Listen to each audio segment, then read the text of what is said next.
Hello dear student, welcome to Trico Academy. देखिए बेटा, अभी प्रीवियस लेक्चर में हम लोगों ने रियल नंबर का जो हमारे पास जितना इंट्रोडक्शन था प्लस उसके कुछ इंपॉर्टेंट क्वेश्चन थे वो मैंने आपको डिस्कस किए थे, ठीक है ना। तो इस लेक्चर में हम लोग रियल नंबर को कंटिन्यू करेंगे और उसकी जितनी भी इंपॉर्टेंट टाइप्स हो सकती हैं जो आपके एग्जाम में आती हैं, ठीक है ना, आज हम लोग उसको डिस्कस करने जा रहे हैं। ठीक है, तो चलिए बेटा इसको स्टार्ट करते हैं।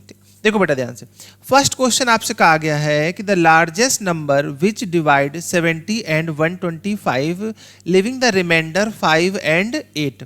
ठीक है ना, आपसे पूछा गया है कि वो लार्जेस्ट नंबर क्या होगा जिसको अगर मैं 70 और 125 से डिवाइड कर दूं तो वो रिमाइंडर में कितना देगा मुझे, 5 और 8 देगा। तो मैंने आपको क्या बताया था इंट्रोडक्शन में, याद करिए कि जब भी बात होती है ऐसे लार्जेस्ट नंबर की तो वहां पर हम लोग क्या फाइंड आउट करते हैं बेटा, एचसीएफ फाइंड आउट करते हैं। यहाँ तक क्लियर है आपको? अच्छा चलो देखो करते हैं इसको फाइंड आउट। तो आप क्या करो भाई कि इसमें लिख लो सॉल्यूशन, ठीक है ना। तो देखिए जब मुझे जो रिक्वायर्ड नंबर होगा ना, रिक्वायर्ड नंबर वो क्या होगा हमारा एचसीएफ। तो आप लोग क्या करेंगे इसमें कि एचसीएफ ऑफ रिक्वायर्ड नंबर, एक सेकेंड। अच्छा यहाँ पे रिमाइंडर 0 हो रहा है, रिमाइंडर हमारा बच रहा है, तो पहले आप क्या करो कि जो नंबर्स होंगे उनको फाइंड आउट कर लो, ठीक है ना। देखिए ध्यान से, तो जब मैं नंबर फाइंड आउट करूंगा तो कैसे लिखूंगा, देखिए तो जो हमारे पास रिक्वायर्ड नंबर हो जाएंगे वो हो जाएंगे 125 माइनस 8। तो 125 से आप 8 को माइनस कर दीजिए, कितना बचेगा आपके पास, 117। एंड जो सेकंड नंबर हमारे पास था बेटा 70 से आप 5 को माइनस कर दीजिए, कितना हो जाएगा 65। यहाँ तक क्लियर है सभी को? अब देखिए ध्यान से, जब आपके पास 117 और 65 आ गया तो आप इसका एचसीएफ फाइंड आउट कर लीजिए, ठीक है ना। एचसीएफ ऑफ 117 65, ठीक है। तो देखो बेटा आपको पता है क्या, इन दोनों का जो एचसीएफ होगा वो कितना होगा 13। आपको फाइंड आउट करना आता है, मैंने तरीके सिखाया था आपको प्रीवियस लेक्चर में। अगर नहीं आता तो यहाँ देखिएगा, आप क्या करो कि आप इनको फैक्टराइज कर लीजिए। देखिए जैसे मैं 117 को अगर फैक्टराइज करता हूँ तो कैसे लिखूंगा, 3 से करूंगा पहले, 3 3 जा 9, 2 कैरी हो जाएगा, 3 9 जा 27। अगेन 3 से करूंगा, 3 1 जा 3, 3 3 जा 9। अब ये किससे डिवाइड हो जाएगा, 13 से हो जाएगा, ठीक है। इसी बिहार पर आप कर लीजिए किसको, 65 को भी कर लीजिए डिवाइड। कि 65 को जब आप करेंगे प्राइम फैक्टराइजेशन से तो किस तरीके से लिखेंगे, 65 अपॉन, इसको आप करिए कि सिर्फ 3 से करके देखते हैं पहले, 3 1 3 2 6, 3 से नहीं होगा, सीधा 5 से डिवाइड करते हैं, ठीक है ना। देखो 5 से डिवाइड करेंगे तो 5 1 जा 5, 5 3 जा 15, ठीक है ना, और 13 1 जा 13, ये आपके पास हो जाएगा, ठीक है भाई यहाँ तक। अब आप ये देखिए ध्यान से कि इन दोनों ही प्राइम फैक्टराइजेशन में आपका जो 13 है वो क्या है, कॉमन है। और जब 13 कॉमन हो जाएगा तो मैं कह सकता हूँ कि इनका जो एचसीएफ हो जाएगा वो कितना हो जाएगा आपके पास, 13 हो जाएगा। कितना हो जाएगा बेटा, 13 हो जाएगा, ठीक है ना। तो जो आपका एचसीएफ आया वही आपका क्या हो जाएगा, रिक्वायर्ड नंबर हो जाएगा, ठीक है ये चीज। तो मैं यहां से लिख दूंगा क्या कि हेंस लार्जेस्ट नंबर इज 13। तो जो हमारा लार्जेस्ट नंबर होगा वो क्या हो जाएगा, 13 हो जाएगा, ठीक है। आप थोड़ा सा ध्यान देना यहाँ पे, देखो जब भी आपके पास ऐसा क्वेश्चन हो कि लार्जेस्ट नंबर पूछा हो गया और वो जो भी रिमाइंडर आपको दे रहा हो, तो पहले आप क्या करिए कि जो नंबर्स आपको गिवन है आप उससे रिमाइंडर को माइनस कर लीजिए, ठीक है। तो आपने रिमाइंडर से माइनस किया और जो नंबर आ जाते हैं उसका आप क्या निकाल लीजिए, एचसीएफ निकाल लीजिए। एचसीएफ मतलब सिर्फ जो कॉमन नंबर होता है, तो वही आपका क्या हो जाएगा, रिक्वायर्ड नंबर हो जाएगा, ठीक है यहाँ तक। नेक्स्ट क्वेश्चन देखते हैं। नेक्स्ट क्वेश्चन में आपसे कहा गया है कि इफ ए इक्वल टू, देखिए ए मुझे दिया गया है एक्स क्यूब और वाई स्क्वायर और बी की वैल्यू क्या दी गई है, एक्स वाई क्यूब। आपसे पूछा गया इनका एचसीएफ क्या होगा। तो देखिए बहुत ही सिंपल क्वेश्चन है, स्टार्ट करते हैं। देखिए ए की वैल्यू मुझे दी गई है एक्स क्यूब और वाई स्क्वायर और बी की वैल्यू मुझे दी गई है एक्स वाई क्यूब, ठीक है। और मुझे बताना है कि HCF of a comma b, a comma b का एचसीएफ क्या होगा। तो अभी बताया था मैंने आपको एचसीएफ मतलब क्या हो गया कि लोएस्ट वैल्यू आप देखो। तो देखिए इसमें से मैं देखूंगा x की जो लोएस्ट पावर वो कितनी हो जाएगी, यहाँ पे x हो जाएगी और y की कितनी हो जाएगी 2। तो मैं यहाँ से लिख सकता हूँ कि इसका जो एचसीएफ हो जाएगा वो क्या हो जाएगा, x और y स्क्वायर, ये चीज़। यहाँ तक सभी को क्लियर हो गया, ठीक है। एक बार ध्यान पे समझिएगा दोबारा से, जब भी आपको एचसीएफ मतलब क्या, आप मिनिमम पावर देखिए एचसीएफ, क्योंकि आपको सिर्फ सिंगल वैल्यू लेनी जो कॉमन होती है। तो यहाँ पे सिर्फ x है बेटा, यहाँ x क्यों, तो एक ही x मिलेगा हमको। यहाँ वाई स्क्वायर, यहाँ वाई क्यूब, तो यहाँ पे 2 y मिल जाएंगे। तो ये हमारा क्या हो जाएगा, रिक्वायर्ड नंबर जो हमें चाहिए था एचसीएफ के फॉर्म में, ठीक है यहाँ तक। अच्छा अब देखो जरा क्वेश्चन नंबर 3, ये भी आपका बोर्ड एग्जाम में पूछा गया है। देखिए क्वेश्चन नंबर 3 में आपसे कहा गया है कि the LCM of smallest number, ठीक है, कि the LCM of smallest number 2 digit composite number and the smallest composite number. Question को ध्यान से पढ़ेंगे एक बार फिर से। 2 डिजिट कंपोजिट नंबर सबसे छोटा नंबर, और सिर्फ जो 1 डिजिट का सबसे छोटा नंबर होता है कंपोजिट नंबर, ठीक है। देखो अगर मैं आपसे बात करता हूं कि 2 डिजिट का नंबर क्या होगा, 2 डिजिट स्मॉलेस्ट कंपोजिट नंबर, ठीक है ना, स्मॉलेस्ट कंपोजिट नंबर। तो स्मॉलेस्ट कंपोजिट नंबर क्या होता है, 10 होता है हमारे पास।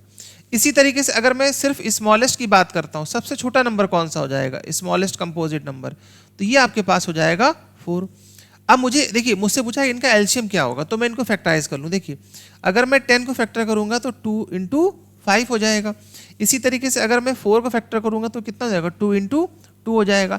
अब आपको पता है इसमें क्या कि देखिए जो इस दोनों में कॉमन होता है उसको आप एक बार लिखते हैं, और जो अनकॉमन है और उसको लिखते हैं, लिखते कि नहीं लिखते हैं। चलिए इनको करते हैं मल्टीप्लाई। तो मुझसे पूछा गया था कि एलसीएम क्या होगा, तो एलसीएम हो जाएगा 2 इंटू 5 इंटू 2, मल्टीप्लाई कर लीजिए, 5 2 ज़ा 10, 10 2 ज़ा 20। तो मैं कह दूंगा जो हमारा रिक्वायर्ड नंबर हो जाएगा वो कितना हो जाएगा, 20। ठीक है, बस ये याद रखेंगे कि स्मॉलेस्ट 2 डिजिट कंपोजिट नंबर 10 होता है आपका, और सबसे छोटा जो नंबर होता है स्मॉलेस्ट कंपोजिट नंबर वो कौन सा होता है आपका, 4 होता है। आपने इसको फैक्टराइज किया, दोनों में जो कॉमन है उसे लिखा एक बार, बाकी जो बचा हुआ उसे एक बार लिख दिया, और आपका क्या आ गया बेटा, आंसर आ गया। ठीक है, ये चीज। अब आते हैं नेक्स्ट क्वेश्चन की ओर। क्वेश्चन नंबर 4 देखिए ध्यान से। क्वेश्चन नंबर 4 आपसे कहा गया है कि the HCF and LCM of 2 numbers are 9 and 36 respectively. ठीक है ना, कि 2 नंबर हैं, उनका एचसीएफ कितना दिया हुआ मुझे, 9, और उनका एलसीएम कितना दिया हुआ है, 360 दिया हुआ है। अच्छा, if one number is 45 then find the other number. तो अदर नंबर क्या रहा होगा, याद करिए मैंने आपको अभी बताया था बेटा इंट्रोडक्शन में। आप यहाँ पे कैसे लिखोगे क्या, कि वी नो दैट। अच्छा, तो हम लोग बेटा क्या जानते हैं, देखिए वी नो दैट, सॉल्यूशन लिख करके लिख दिया है क्या हमने, वी नो दैट। अच्छा, आप जानते हो कि first number into second number is equal to LCM into HCF. यहां तक बिल्कुल क्लियर है। अच्छा, अब देखो भाई अपने पास जो फर्स्ट नंबर है वो कितना दिया हुआ है, 45, कोई नहीं, सेकेंड नंबर नहीं पता है। एलसीएम मुझे पता है, एलसीएम कितना दिया हुआ है, 360, और एचसीएफ मुझे पता है कितना, 9, तो मैंने पुट कर दिया। चलो इसको कैंसिल करते हैं, 9 5 ज़ा 45, 9 5 ज़ा 45, 5 से कैंसिल कर लो इसको, तो हमारा जो सेकंड नंबर आ जाएगा वो कितना आ जाएगा, देखो 5 7 ज़ा 35, 1 कैरी, और 5 2 ज़ा 10। तो मैं कह सकता हूं कि जो सेकंड नंबर हमें जो रिक्वायरमेंट थी वो कितनी हो जाएगी हमारे पास, 72। ठीक है ना, मैंने आपको बताया था बेटा क्या, कि एलसीएम एचसीएफ और गिवन नंबर में रिलेशन क्या होता है। ठीक है, यहां तक क्लियर है सभी को। चलिए बहुत अच्छी बात है, नेक्स्ट क्वेश्चन पे चलते हैं बेटा। देखो ये भी इंपॉर्टेंट है आपका। ठीक है, देखो एक एक पॉइंट मैं बताता चल रहा हूं मैं। देखिए जितने भी टाइप अभी तक आपके एग्जाम में बने हैं, और इस बार जो रिड्यूस सिलेबस के अकॉर्डिंग जो सिलेबस है उसके भी यहाँ पे मैंने यहाँ सभी टाइप को मेंशन किया हुआ है, एक एक टाइप को। ठीक है भैया, चलो देखो ध्यान से। देखो 3 bells toll at interval of 9 12 15 minutes respectively if they start tolling together, तो after what time will they next toll together. देखिए आपसे बहुत ही सिंपल इसमें क्वेश्चन है, क्या कहा गया है कि 3 बेल है हमारे पास जो कि 9 12 और 15 मिनट के डिफरेंसेस यानी कि अंतराल पर क्या करती हैं, रिंग करती हैं। तो अगर ये एक साथ स्टार्ट करती है, मतलब रिंग करना स्टार्ट करती हैं, तो ये कितनी देर बाद जो है दोबारा से फिर से एक साथ टोल यानी कि रिंग करेंगी या बजेंगी एक साथ। चलो, तो जब भी ऐसा क्वेश्चन हो ध्यान रखिए, मैंने आपको बहुत बार बताया हुआ है कि जो भी वैल्यू होगी वो इस 9 12 और 15 से बड़ी होगी। तो जब वैल्यू बड़ी हो जाएगी तो मैं समझ जाऊंगा मुझे क्या निकालना है, एलसीएम निकालना है। ठीक है, ये चीज। अब देखो यहाँ पे थोड़ा समझना ध्यान से, ऐसे कई क्वेश्चन है आपकी बुक में, मैंने आपको बताया भी है बेटा अभी इंट्रोडक्शन में, क्या कि जैसे आपसे कहता है कि कोई भी 3 दोस्त हैं वो एक सर्कुलर पाथ में मूव कर रहे हैं, या आपसे कह सकता है कि कोई 3 अलग अलग मैंने वॉचेस ली हुई हैं, उसमें अलार्म सेट कर दिया हुआ है, एक अलार्म होती है 15 मिनट डिफरेंस पे, एक 30 एक 45, तो फिर से कब से एक साथ वो बजेंगी, ये चीज़ है। 3 दोस्त मॉर्निंग वॉक पर जा रहे हैं, ठीक है ना, और अलग अलग डिस्टेंस पे स्टेप ले रहे हैं, तो कितनी देर बाद या कितनी डिस्टेंस पर जो है वो वापस से एक दूसरे से मिल जाएंगे। तो जब भी ऐसे क्वेश्चंस हो तो आप समझ जाइए उसमें क्या फाइंड आउट करना होता है, एलसीएम फाइंड आउट करना होता है। ठीक है, तो देखो जो रिक्वायर्ड नंबर होगा इसका हम लोग एलसीएम ले लेंगे। चलो सॉल्यूशन लिखा हमने यहाँ पे, देखो एलसीएम ऑफ 9 12 15। इसका हम लोग एलसीएम निकालेंगे। तो देखो जब भी ऐसे नंबर हो तो आप डायरेक्ट एलसीएम इसको कर सकते हैं एक साथ, ठीक है ना। एलसीएम के लिए मुझे अलग अलग करने की जरूरत होती है, बट इसके लिए ऐसी कोई ज़रूरत नहीं होती है। तो सबसे पहले मैंने 3 से डिवाइड किया, 3 3 ज़ा 9, 3 4 ज़ा 12, 3 5 ज़ा 15। अगेन 3 से डिवाइड किया, 3 1 ज़ा 3 और 4 5 डिवाइड तो होगा नहीं, अब 2 से कर लेते हैं, 2 1 ज़ा 2 2 ज़ा 4, ये चीज़, ठीक है। तो यहाँ से जब आप देखेंगे तो इसको मैंने 2 से डिवाइड कर दिया है, 2 1 ज़ा 2 और ये 5।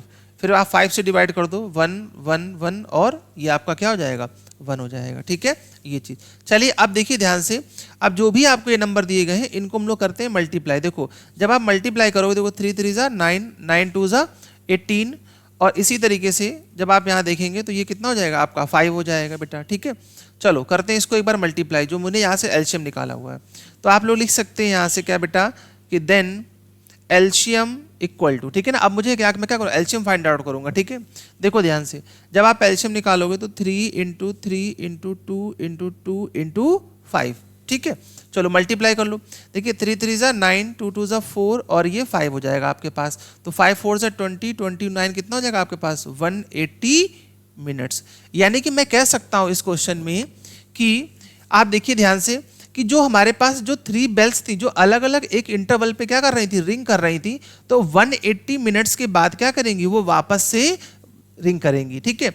अब इस क्वेश्चन पे ध्यान देंगे आप बेटा कि अगर आपसे कहा गया है कि यहाँ पर अगर वो मिनट्स ना देकर के आर में दिया होता तो आप क्या करते, आप जो यहाँ पे निकाला आपने आंसर है 180 मिनट्स, आप इसको चेंज कर लेते किसमें, आर में चेंज कर लेते, ठीक है ना। तो 180 मिनट्स है तो आप 60 से डिवाइड कर देंगे, आपका चेंज आएगा किसमें, आर में चेंज हो जाएगा, ठीक है। आई होप आप सभी को यहाँ तक क्लियर हो रहा होगा, ठीक है बेटा। चलो नेक्स्ट क्वेश्चन देखते हैं, ये भी बहुत ही इंपॉर्टेंट क्वेश्चन है। देखिए ये टाइप बहुत इंपॉर्टेंट है और आपके एग्जाम में अक्सर पूछी भी जाती है यहाँ से, ठीक है बेटा। देखो if HCF of 14 and 180 is expressed in the form of 13m minus 16, find the value of m, ठीक है। तो m की वैल्यू क्या रही होगी। अच्छा अब देखो ध्यान से, आपसे ये कहा गया है कि HCF of 14 and 180, अब देखो ध्यान से HCF of 40 and 180 इसको ब्रेक किया गया है 13m माइनस 16 में ब्रेक किया गया, तो क्यों ना मैं पहले 14 और 180 का ऐसे फाइंड आउट कर लूं, ठीक है। तो आप क्या करो, अपने पुराने मेथड से जो आपने क्लास 8th 9th में पढ़ा था और अभी भी आपने पढ़ रहे हैं, उससे आप करो उसको फाइंड आउट। तो चलो जो जरा करते हैं 14 के फैक्टर, ठीक है ना, प्राइम फैक्टराइजेशन से। बहुत ही सिंपल है लेकिन प्रॉपर करना चाहिए एग्जाम में। 2 7 ज़ा 14, अगेन 7 1 ज़ा 7। अच्छा अब आ जाओ भाई, अपने पास 180 भी तो है, 180 को भी करना पड़ेगा फैक्टराइज। 180 को फैक्टराइज करते हैं, 2 से करेंगे तो 90, अगेन 2 से करूंगा तो 45 हो जाएगा। इसके बाद इसको मैं कर सकता हूं 3 से, 3 1 ज़ा 3, 3 5 ज़ा 15 और ये भी आपका हो जाएगा कितना, 3 5 ज़ा 15 और 5 1 ज़ा 5, सही है। अच्छा अब देखो, अब HCF का मतलब क्या होता है, जो सिर्फ कॉमन होता है, दोनों में जो कॉमन होगा। चलिए इनके फैक्टर लिख लेते हैं एक बार अच्छे से।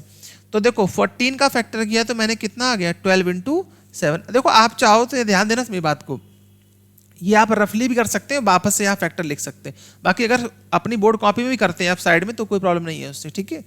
उससे एग्जामिनर को हेल्प मिलती चेक करने में, ठीक है। तो 12 इंटू 7, ऐसे 180 को लिख दो। 180 को मैंने कैसे लिखा, 2 इंटू 2 3 इंटू 3, ठीक है ना, 2 इंटू 2 3 इंटू 3 इंटू 5। तो HCF मैं यहाँ से फाइंड आउट करूँगा, तो सिर्फ कॉमन फैक्टर लूंगा जो कॉमन होगा हमारे पास। तो चलो देखो कॉमन क्या है, देखो यहाँ से 2 हो रहा है हमारे पास कॉमन, और इसके बाद कुछ है कॉमन क्या, नहीं कुछ भी नहीं है, तो कोई टेंशन वाली बात नहीं। तो मैं कह दूंगा कि इनका जो कॉमन फैक्टर है वो क्या हो जाएगा हमारे पास, 2 हो जाएगा, ठीक है। तो HCF कितना हो जाएगा, 2। अब ये 2 किसके इक्वल करेंगे, देखिए अकॉर्डिंग टू क्वेश्चन की जो 13m माइनस 16 है ये किसके इक्वल होगा, 2, किसको इक्वल होगा, 2 के। क्यों, क्योंकि देखो ये जो है, ये जो आपको दिया हुआ है यहाँ पर, यही तो HCF के इक्वल था, तो चलो इसके इक्वल कर लेते हैं इसको। अब ध्यान से समझना बेटा, तो 13m इक्वल टू हमारे पास कितना हो जाएगा, 2 प्लस 16, तो 13m इक्वल टू हमारे पास आ जाएगा कितना, यहाँ से 18 आ जाएगा। अब अगर मैं यहाँ से m की वैल्यू निकालूंगा तो कितनी जाएगी, 18/13 हो जाएगी। कितनी जाएगी, 18/13 यहाँ तक, ठीक है। क्लियर है यहाँ तक सभी को, ठीक है। अब देखते हैं, अब क्वेश्चन नंबर 7, देखिए ये तो बिल्कुल फिक्स क्वेश्चन है आपके पास जो एग्जाम में पूछा ही जाता है, ठीक है।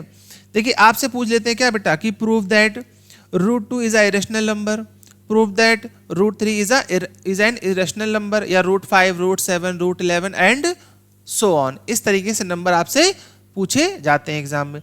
अब ऐसे क्वेश्चन की स्टार्टिंग कैसे करें? देखो एक क्वेश्चन आप समझ लोगे ध्यान से, कोई भी क्वेश्चन कर सकते हैं आप इजीली, ठीक है। सबसे पहले आप क्या करो कि जब आपको ये प्रूव करना है इरेशनल, तो आप क्या करो, आप इसको रैशनल एज्यूम करके चलिए, ठीक है।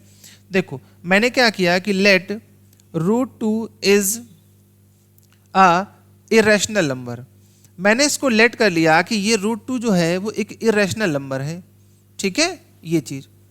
अब जब ये एक इरेशनल नंबर होगा हमारे पास, ध्यान समझेंगे, जब ये एक इरेशनल नंबर, इरेशनल को मैंने क्या लेट कर लिया, रैशनल नंबर। और रैशनल नंबर क्या होते हैं, जो p/q के फॉर्म में रिप्रेजेंट किए जा सकते हैं, ठीक है। तो चलो इसको रिप्रेजेंट करते हैं। Then √2 equal to a/b where, अब ये लाइन लिखना बहुत जरूरी है, where a, b are co prime, ये क्या हो जाएंगे, ये को प्राइम हो जाएंगे, and a, b are integers, और ये क्या हो जाएंगे, हमारे इंटीजर्स हो जाएंगे। तो मैंने आपको बताया था इंट्रोडक्शन में कि को प्राइम क्या होता है बेटा, को प्राइम वो होते हैं जिनका सिर्फ एक ही कॉमन फैक्टर होता है और जो कि क्या होता है, 1 होता है। तो मैंने यहाँ पे बता दिया कि जो a/b जिसको आपने रैशनल नंबर लेट किया हुआ है, तो a और b आपके क्या हो रहे हैं, को प्राइम हो रहे हैं, ठीक है। तो चलिए अब नेक्स्ट स्टेप में हम लोग क्या करते हैं, इनका स्क्वायर कर लेंगे, स्क्वायरिंग ऑन बोथ साइड, दोनों तरफ स्क्वायर करते हैं। तो 2 इक्वल टू हो जाएगा a²/b², क्रॉस मल्टीप्लाई कर लो। जब आप क्रॉस मल्टीप्लाई करोगे तो 2b² इक्वल टू क्या हो जाएगा, a² हो जाएगा, क्या हो जाएगा आपका, a² हो जाएगा, ठीक है। अब यहाँ पे ध्यान पे समझना, तो मैं कैसे लिख सकता हूँ इसको, अब आप ध्यान से देखो बेटा, 2a² को डिवाइड कर रहा है, तो इसका मतलब मीनिंग क्या हुआ कि 2 जो है वो आपका a को भी डिवाइड करेगा। तो यहाँ पे आप कैसे लिखोगे कि 2 divides a², so 2 is also divides a, ठीक है। यहां तक क्लियर हो गया, मतलब देखिए ध्यान पे समझिएगा, अगर देखिए बिल्कुल क्लियर बात है क्या कि अगर 2a² को डिवाइड कर रहा है तो 2a को भी डिवाइड करेगा, इसमें तो कोई कंफ्यूजन नहीं किसी तरीके का। अच्छा अब मैं क्या करूंगा कि अब मैं इस a को किसी एक नेक्स्ट इंटीजर के इक्वल ले लेता हूं, कोई भी एक आप इंटीजर ले लो, ठीक है। मैंने क्या किया कि let a equal to 2c where c is any positive integer, ये हमारा क्या हो जाएगा, एक पॉजिटिव इंटीजर हो जाएगा। तो जो हमारा c हो गया यहाँ पे क्या हो गया, positive integer. Squaring on both side कर लेते हैं, तो a² is equal to 4c², ये मैंने लिख दिया। अब जरा ध्यान देना, आप क्या कर सकते थे कि इस इक्वेशन को आप इक्वेशन 1 भी लेट कर सकते हैं, ठीक है ना। इसको मैंने क्या कर दिया, इक्वेशन 1 लेट कर लिया, ठीक है, जिससे कि देखिए कहीं पे गलत ना हो, पहचानने में दिक्कत ना आए। तो a² की वैल्यू आप पुट कर दो, इसको जरा यहाँ पुट करते हैं, पुट इन फर्स्ट, ठीक है, फर्स्ट में पुट कर दो इसको। तो क्या हो जाएगा, देखो ध्यान से, ये हो जाएगा 2b² is equal to 4a या 4c², एक सेकेंड इसमें पुट करिए, इक्वेशन 1 में पुट कर दीजिए, ठीक है ना, a² के प्लेस पे। तो ये हो जाएगा आपके पास 2b² is equal to 4c²। फिर से एक बार देख लीजिए दोबारा से, आपने क्या किया कि इस a² के प्लेस पर 4c² को क्या कर दिया, पुट कर दिया, ठीक है। जब आपने पुट किया तो देखो ये वैल्यू क्या हो जाएगी, कैंसिल। तो मैं लिख सकता हूं कि b² is equal to 2c²। अब आप ध्यान से देखना, अब होगा क्या कि b² जो होगा, ये 2 जो होगा वो b² को भी डिवाइड करेगा, और जब 2 b² को डिवाइड कर रहा है तो b को भी डिवाइड करेगा। अब देखना मैं कैसे लिखूंगा इसको, 2 divides b², so 2 is also divides